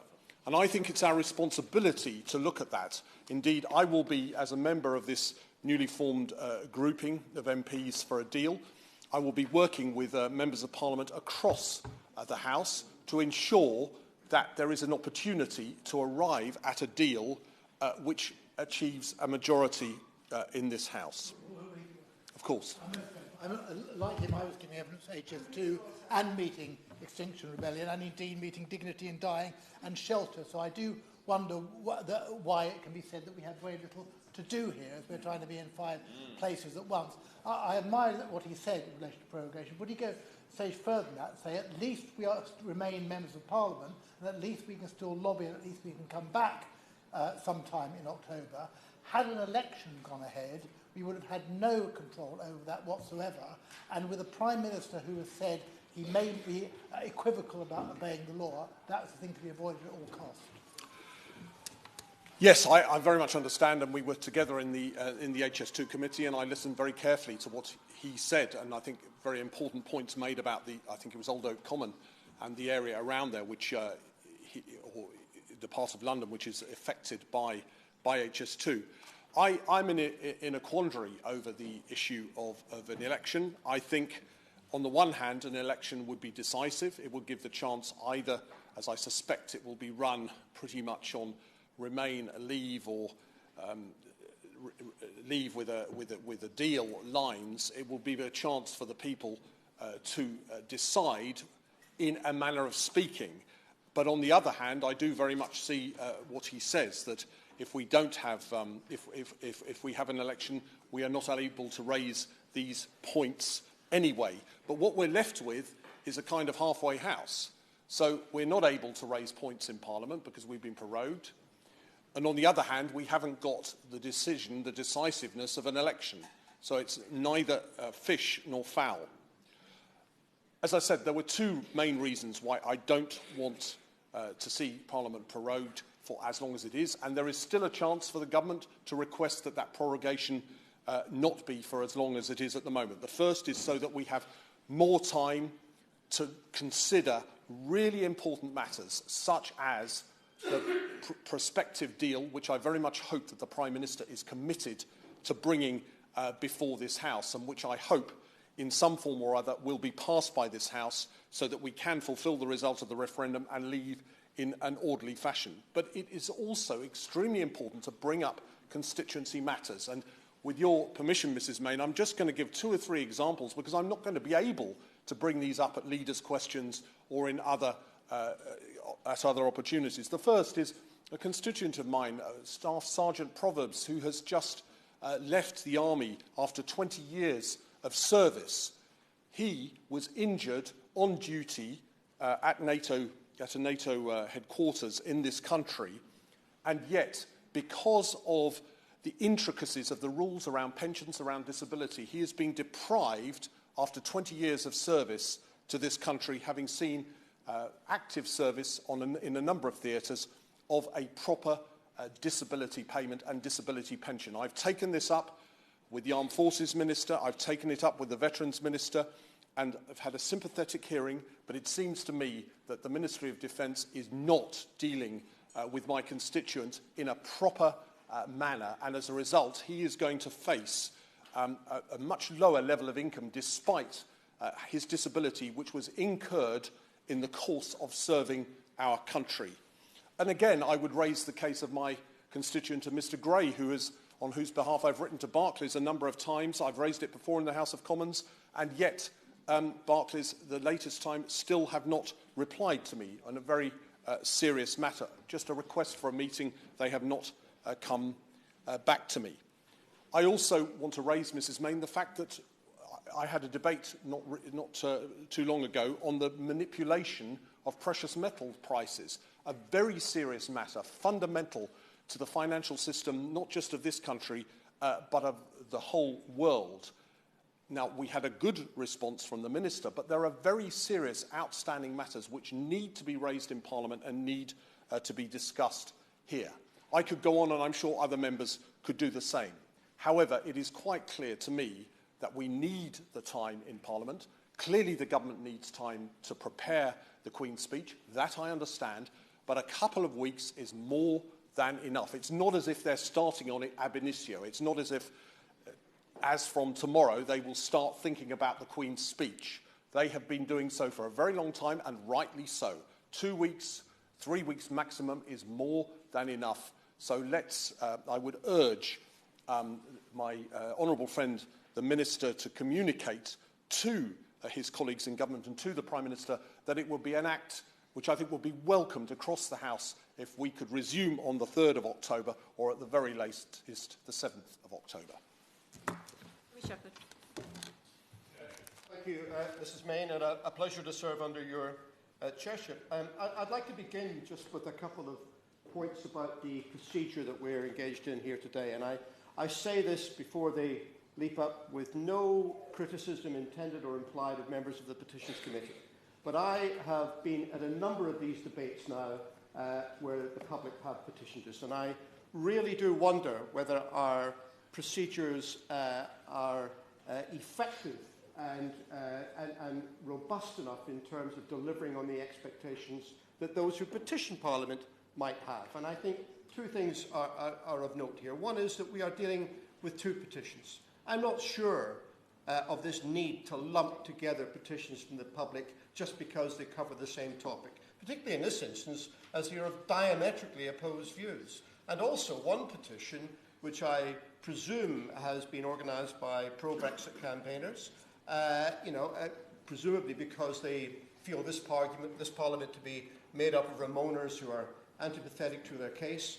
It has taken 5 months for them to gather the requisite threshold of 100,000 signatures to be presented before Parliament, whereas the other, with 1.7 million signatures, was collected in a matter of hours and represents a very serious public outrage to a decision that has been taken by the government.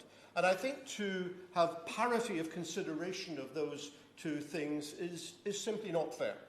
But the other thing is, and I wonder, Chair, whether those who sign the petitions to this place, how many of them understand that this is the place where their hopes and aspirations come to die. On a wet Monday afternoon in a committee room off the House of Commons chamber with 10 of us assembled with no ability to advocate on behalf of the petitioners, no ability to influence, never mind change government policy. And I do think it's too late for this Parliament, but I do think in the future, if I come back to this place, I'm going to be seeking changes to our procedures and how we deal with those who petition this Parliament, because I don't think we treat them fairly enough. But my concerns about the procedures as to how we deal with petitions are as nothing compared to my concerns about the inadequacy of our Constitution in these current circumstances when it comes to the very sitting of Parliament itself. It is astonishing, is it not, that our Parliament can be suspended for 5 weeks in the middle of a major political crisis whose ramifications are profound and legion, which is in no way near to being concluded. I think most people would find that astounding. I find it astounding myself that this can happen perfectly legally and perfectly normally. The role of Parliament is to scrutinise and hold to account the executive. And it cannot be right that the executive can relieve itself of that scrutiny by the simple expedient of suspending Parliament.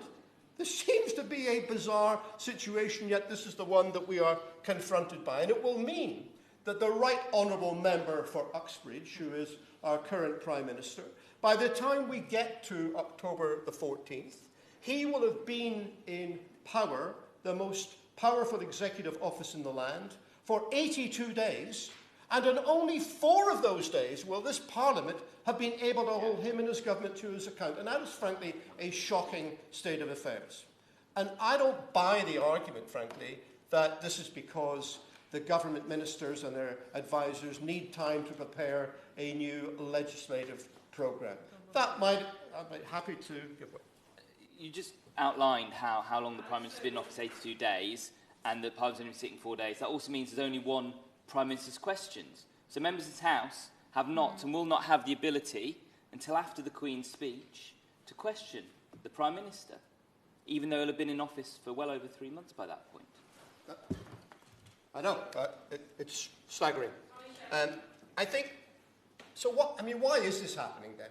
We need to ask ourselves that. I mean, I think it's happening for one reason, which is that we have a Prime Minister who has no mandate, who has no majority in the House, no ability to get legislation through the Parliament, and therefore, rather than compromise with the Parliament, rather than seek a majority, he is determined instead simply to walk away from it and to not have the debate in the first place. And I think it's a very bad look for our democracy that this is happening in this way. I think it's also bad that we have a Prime Minister who is uncertain in terms of his public pronouncements as to whether or not he will actually deliver on the will of the Parliament, which is now the law of the land, that we should, in the absence of a deal, a withdrawal deal from the European Union, seek an extension to the 31st of January in order to allow further time for a withdrawal agreement to emerge. That the Prime Minister and his advisers are equivocal on that is a matter for deep concern, I believe. And I don't buy also the Prime Minister's suggestion that all we need to do then in these circumstances is have a quick cut-and-run election. Because there is no point having an election if the main point of that election, i.e. whether or not to crash out of the European Union without a deal, if that is unable to be altered by the outcome of the election. So to simply have an election as a means to escape the obligation that Parliament has placed upon the Prime Minister seems to me something that we cannot allow, and rightly, the Parliament has not, and the Parliament, I'm sure, will not allow that later on tonight. But I say this, I do think an election will need to come soon, and the delay will only be a matter of weeks. And as soon as we are confident that we are not crashing out of the European Union without a deal and have more time to consider options and strategy, then I think it will be, frankly, impossible to advance this process in the country without going back to the people. It is time for them to have another say, because one of the things I sense is that an awful lot of members of this Parliament, on both sides of the House, understand very well the consequences of Brexit, and they are not attracted to them. But they feel they do not have a mandate to oppose it because of the nature of the manifesto on which they stood on 2017. And therefore, to shake up the political cards and to allow a different Parliament to emerge with fresh mandates may open the possibility for a reconsideration of this. And I do hope that an election will allow a new Parliament to consider putting this matter back to the people who started the process in the first place. Because it is not the role of Parliament to overturn or set aside or ignore the will of the people, but it is the role of Parliament to interpret it. And if in this case we have found 3 years later that what the people have asked us to do is simply undoable, that is to leave the European Union and make things better, it cannot be done. That circle cannot be squared, and we need to go back to the people and explain that that is the case, and ask them if they want to reconsider. Now, it may well be that they do not want to reconsider. It may well be that they are content to leave the European Union knowing that it will impoverish them and their families and diminish the character and culture of this country. But that choice should be for them, and they should be allowed to make it. But I am confident that if we are given the opportunity to fight that election, then we can get an alternative point of view emerged which will actually look at the benefits of remaining in the European Union and changing it so that it delivers for the people's aspirations. And I say this in conclusion, that when that election comes in Scotland, we shall be campaigning in my party, not just to say, stop and reconsider the process of Brexit, not just to get an alternative government to the one we have had for nearly a decade now, but also to demand and assert the right of the people in Scotland to choose an alternative future should they so wish. And it should be their right not to go down the path that they are led by the Right Honourable Member for Uxbridge, but to say that they wish to consider an alternative independent future where they take political control of their own affairs and determine their own relationship with the rest of the people in Britain and in Europe. That is the manifesto that we will be putting before people in the election, which I'm sure will come in November, and I look forward to coming back to argue that case in this chamber. Mrs Maynard, and it's an honour to serve under your chair. And Mrs Maynard, can I take this opportunity to thank all contributions from all members, which highlight the seriousness of this debate. So at this most crucial time in our country's recent history, Parliament is tonight to be suspended for up to 5 weeks. This slippery manoeuvre by the new Prime Minister is designed to scupper proper accountability and silence scrutiny at a time when it is most needed. The current government is already operating with even more secrecy than the previous government, which was certainly not known for its transparency. And as we saw last week when the Chancellor of the Duchy of Lancaster came to the House to provide an update on Brexit preparations, this government is determined to conceal what is really going on. So indeed, what we know about the government's preparations for Brexit has come mostly from leaks and insight from former Tories, including the former Work and Pensions Secretary, who resigned in protest at the inaction at this weekend. So according to newspaper reports, the Yellow Hammer papers, which outline scenarios in the event of a no-deal Brexit, speak of delays at the Channel stretching over 2 days, food and medical shortages, and potentially even protests on the street. And when it comes to the government's negotiations with Brussels, depending on who you listen to, they are either going well or they're going nowhere at all. And I suspect the Minister doesn't even know himself. Such is the way his government is run, by a small ring of unelected advisers who are more concerned with their reputations than the interests of the country. Clearly then, there are serious questions that Parliament and the public need answers to over the coming weeks. But in closing down Parliament, the Prime Minister has denied the chance for questions to be asked, let alone answered. And as we have heard from honourable friends who have rightly pointed this out, he has shown contempt not only for parliamentary democracy, but for the British public, who deserve reassurances that the government has their interests front and centre. It is yet another case of the old Etonian, entitled arrogance that seems to characterise so much of this government's policies. And what it really boils down to is the sense among the Prime Minister and his allies that they know best.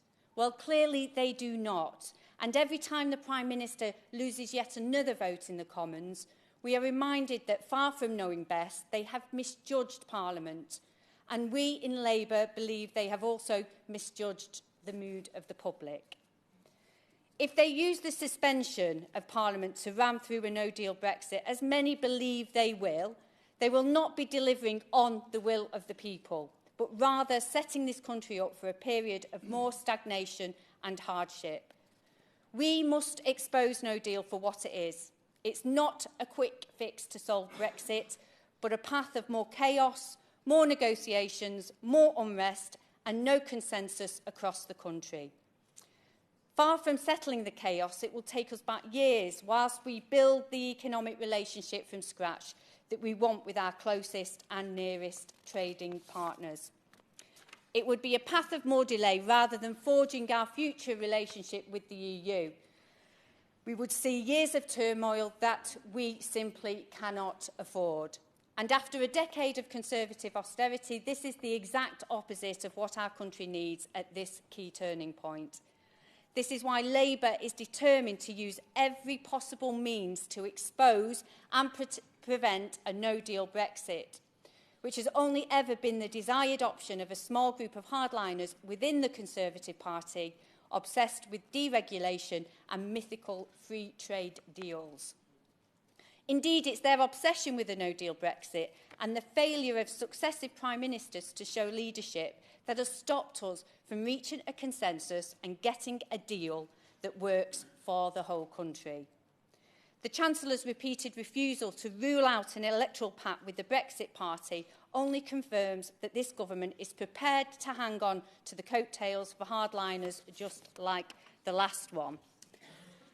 But set aside the question of Brexit for the moment and consider the shock with which so many of the public reacted to the news, not only that the Prime Minister was closing down Parliament, but the very fact that he could do that.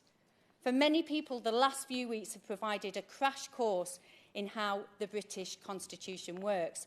And we hear that Parliament TV overtook Love Island in the viewing ratings. I think on both programmes, all viewers probably unhappy with the characters that are taking part.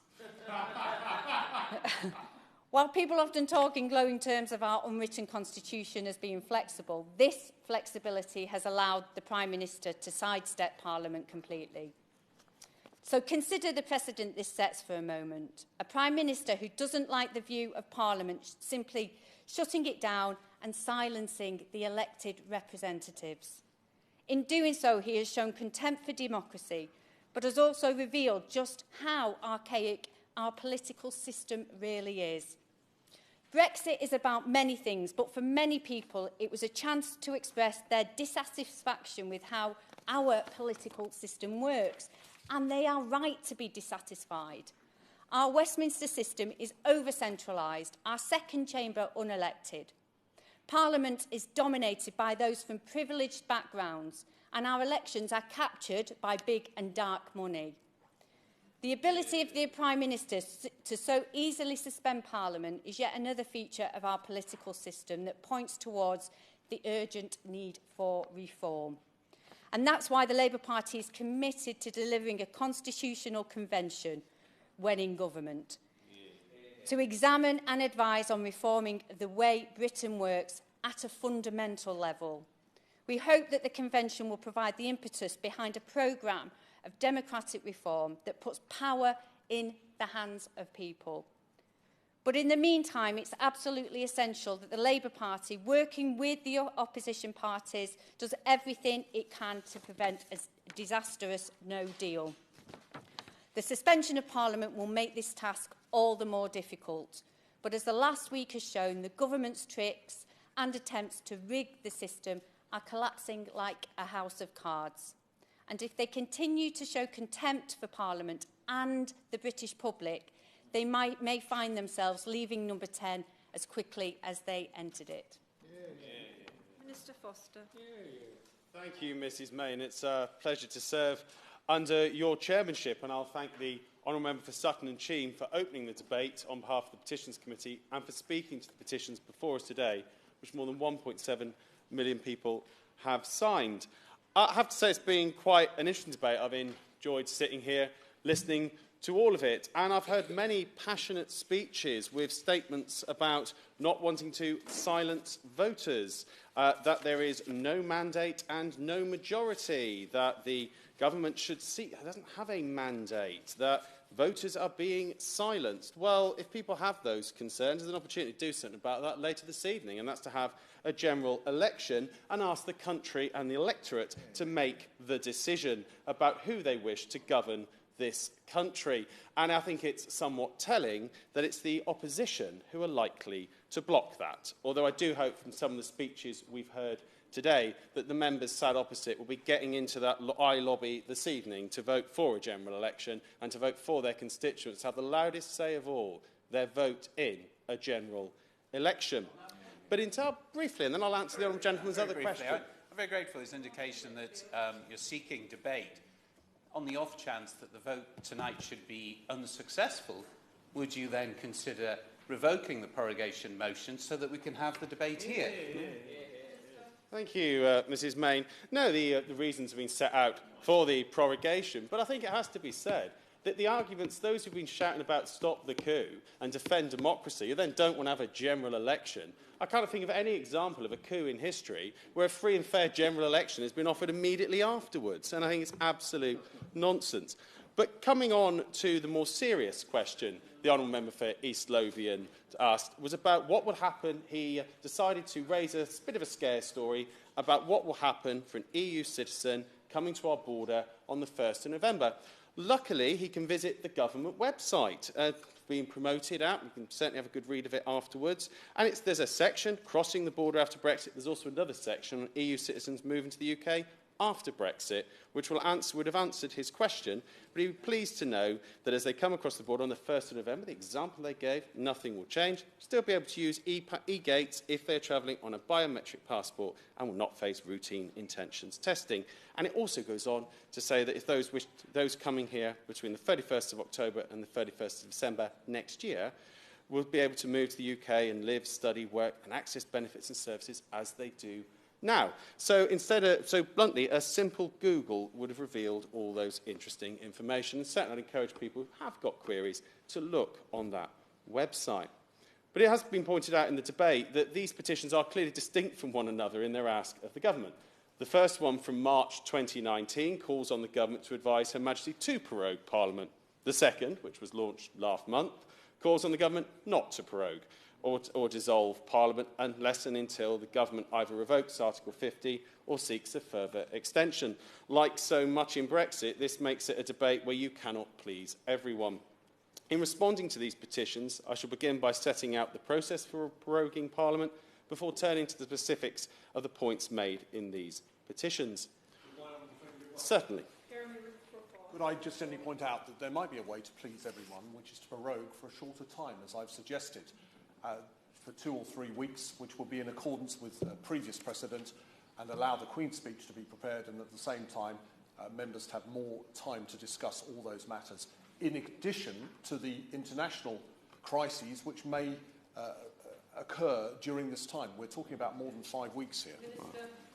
Thank you, Mrs May. I always have great respect for the Honourable Member for Stafford, but the government has set out the period of prorogation. It's set out the reasons for it, set out the Queen's speech, and I can certainly reassure people that we will still be sitting for 3 weeks before the scheduled exit date. And as we've seen over recent days, it doesn't take long if the House is minded to pass these particular pieces of legislation. There will still be ample and adequate time to debate Brexit, and as many would reflect on, we've certainly not been short of opportunities to do that over the last year. Briefly. Thank the Minister for giving way. I wonder if he could indicate how many days the government intend to schedule for debate of the withdrawal agreement bill, assuming we have one. Thank you, Mrs May. And of course, any discussion about these number of days will be a matter for usual channels if a deal is agreed. And unlike the member for Stafford, of course, the honourable member opposite likes to shout about no to no deal, but regularly voted no to a deal earlier this year. But in terms of moving on to what prorogation actually is, prorogation is the normal end to a parliamentary session. It remains a matter for the Prime Minister to advise the Sovereign on, as it is a prerogative power. This has not changed from when a party opposite was in government. It is for the government to determine the length of a parliamentary session and to advise the Queen on the date for the state opening of Parliament. The state opening is marked by the Queen's speech, which sets out the programme of legislation the government intends to pursue in the forthcoming parliamentary session. Normally, each parliamentary session runs for a period of 12 months before Parliament is prorogued. The current parliamentary session is an exception to the ordinary 12 months, as was touched on in the debate, with the last state opening of Parliament taking place over 2 years ago on the 21st of June 2017. This has actually been the longest parliamentary session for almost 400 years, far in excess of any of the others. Very briefly. Very briefly, why does it take 5 weeks? Well, as we said, the government has the Prime Minister set out in his statement on 2nd of September 2019 the many reasons why we want to have the Queen's speech and on the date that we'll be having it. The government's committed to recruiting another 20,000 police officers, improving both NHS and schools funding, and completing 20 new hospital upgrades. It is to progress the government's agenda on these and many other fronts that the Prime Minister sought to commence a new session of Parliament with the Queen's speech on the 14th of October. And as I've touched on already, if members opposite are confident of their arguments, they'd have the chance tonight to actually take that debate out to the whole country and to go and face their constituents and explain the position they have on this subject. If many of them are thinking of voting no this evening, they'll be rather interesting to contrast to the kind on thing. I won't give way for now and make progress. Because interestingly, senior opposition MPs have actually been calling for a Queen's speech. The Shadow Leader of the House has called for a new session and a Queen's speech 5 times in 5 months, while the Shadow Chancellor called for a new session back in May. As we said, the government wants to bring forward a strong domestic legislative agenda, and ending the parliamentary session bringing forward a Queen's speech is the legal and necessary way of delivering this. It's worth pointing out, though, that the largest petition asks Parliament is not dissolved. Parliament, of course, is only dissolved before a general election. The effect of a dissolution is all business comes to an end, and every seat in the House of Commons is vacated until the general election is held. The Prime Minister has been clear that an election should take place ahead of the European Council on the 17th to the 18th of October. This would allow the Prime Minister elected by the British people, either the member for Uxbridge or the member for Islington North, to go to that European Council and for Parliament, a newly elected Parliament, to be in a position to consider what is agreed and hopefully pass the withdrawal agreement bill. Colleagues will, as I've referred to several times, be aware there's a motion for an early general election to be debated later today. They have the opportunity to give a voice to their constituents who they keep on claiming in this debate we're going to be silent. Give them that most powerful voice you have in this country, your vote in a general election. And I look forward to seeing many of them in the I lobby. And as I say, I really hope that if anyone wouldn't have been in some ways making contradictory arguments to shout about defending democracy and stopping a coup and then voting no to the biggest exercise of democracy that you can have in this country, a general election.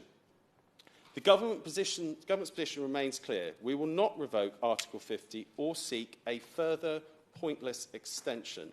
The UK will be leaving the European Union on the 31st of October.